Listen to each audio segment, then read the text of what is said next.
जय शनिदेव की शनिवर्त कथा या शनि कथा। एक बार की बात है, सभी नवग्रह तथा सूर्य, चंद्र, मंगल, बुध, बृहस्पति, शुक्र, शनि, राहु और केतु में विवाद छिड़ गया कि इनमें सबसे बड़ा कौन है। सभी आपस में लड़ने लगे और कोई निर्णय न होने पर देवराज इंद्र के पास निर्णय कराने पहुँचे। इंद्रदेव घबरा गए और उन्होंने निर्णय करने में असमर्थता जताई। उन्होंने कहा कि इस समय पृथ्वी पर राजा विक्रमादित्य है, जो कि अति न्यायप्रिय हैं, वे ही इसका निर्णय कर सकते हैं। सभी ग्रह एक साथ राजा विक्रमादित्य के पास पहुँचे और अपना विवाद बताया, साथ ही निर्णय के लिए भी कहा। राजा विक्रमादित्य इस समस्या से चिंतित थे, क्योंकि वे जानते थे कि जिस किसी को भी छोटा बताया वही क्रोधित हो उठेगा। तब राजा को एक उपाय सूझा। उन्होंने स्वर्ण, रजत, कांस्य, पीतल, सीसा, रंगा दस्ता, अभ्रक और लोहे से 9 सिंहासन बनवाए और उन्हें इसी क्रम में रख दिया। फिर सबसे निवेदन किया, आप सभी अपने अपने सिंहासन पर स्थान ग्रहण करें। जो भी अंतिम सिंहासन पर बैठेगा वही सबसे छोटा होगा। इसके अनुसार लौह सिंहासन सबसे बाद में होने के कारण शनिदेव सबसे बाद में बैठे, तो वही सबसे छोटे कहलाए। शनिदेव को लगा कि राजा ने ऐसा जानबूझकर किया है और वह गुस्से में राजा से बोले, राजा तू मुझे नहीं जानता। सूर्य एक राशि में 1 महीना, चंद्रमा 2.25 महीना 2 दिन और मंगल 1.5 महीना, बृहस्पति 13 महीने व बुध और शुक्र 1-1 महीने विचरण करते हैं, लेकिन मैं 2.5 से 7.5 साल तक रहता हूँ। बड़ों बड़ों का मैंने विनाश किया है। श्री राम की 7.5 आई तो उन्हें वनवास हो गया, रावण की आई तो लंका को वानरों की सेना से हारना पड़ा।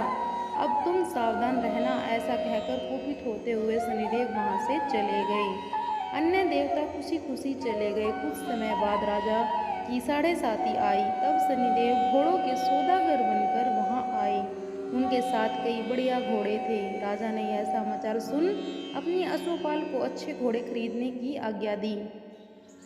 उसने कई अच्छे घोड़े खरीदे व एक सर्वोत्तम घोड़े को राजा को सवारी हेतु दिया। राजा जो ही उस पर बैठा, वह घोड़ा सरपट वन की ओर भागा। भीषण वन में पहुंचकर वह अंतर्धान हो गया। अब राजा भूखा प्यासा भटकता रहा। तब एक ग्वाले ने उसे पानी पिलाया। राजा ने प्रसन्न होकर उसे अपनी अंगूठी दी। वह अंगूठी देकर राजा नगर को चल दिया और वहाँ अपना नाम उज्जैन निवासी वीका बताया। वहाँ एक सेठ की दुकान में उसने जल इत्यादि पिया और कुछ देर आराम किया। भाग्यवश उस दिन सेठ की खूब बिक्री हुई। सेठ उसे खाना इत्यादि कराने खुश होकर अपने साथ घर ले गया। वहाँ उसने एक खूंटी पर देखा कि एक हार टंगा है, जिसे खूंटी निगल रही है। थोड़ी देर में पूरा हार गायब था। तब सेठ आने पर देखा कि हार गायब है। सेठ ने समझा कि वीका ने ही उसे चुराया है।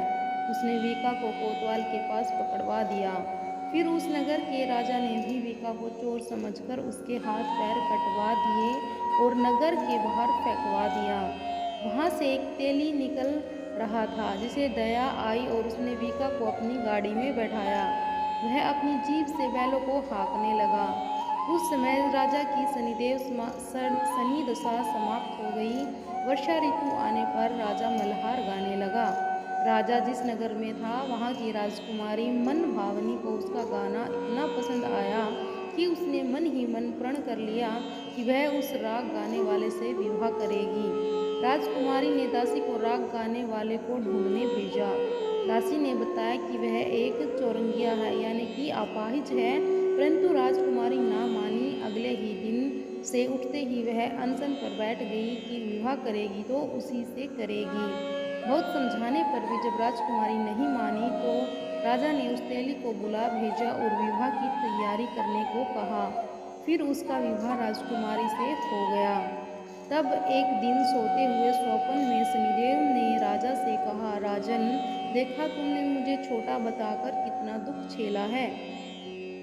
तब राजा ने उनसे क्षमा मांगी और प्रार्थना करते हुए कहा कि हे शनिदेव, जैसा दुख मुझे दिया है किसी और को ना दे। शनिदेव मान गए और कहा कि जो मेरी कथा और व्रत कहेगा, उसे मेरी दशा में कोई दुख नहीं होगा। जो भी व्यक्ति रोज मेरा ध्यान करेगा और चींटियों को आटा डालेगा, उसकी सभी मनोकामनाएं पूर्ण होगी। शनिदेव ने राजा को हाथ पैर वापस दे दिए। प्रातः आँख खुलने पर राजकुमारी ने देखा तो वह आश्चर्यचकित हुआ। विका ने उसे बताया कि वह उज्जैन का राजा विक्रमादित्य है। सभी अत्यंत प्रसन्न हुए। सेठ ने जब सुना तो वह राजा के पैरों में गिरकर क्षमा मांगने लगा। राजा ने कहा कि वह तो शनिदेव का क्रोध था, इसमें किसी का दोष नहीं है। सेठ ने फिर भी निवेदन किया कि मुझे शांति तब ही मिलेगी जब आप मेरे घर चलकर भोजन करेंगे। सेठ ने अपने घर नाना प्रकार के व्यंजनों से राजा का सत्कार किया। साथ ही सबने देखा कि जो फूटी हार निगल गई थी वही अब उसे उगल रही थी। सेठ ने अनेक मोहरे देकर राजा का धन्यवाद किया।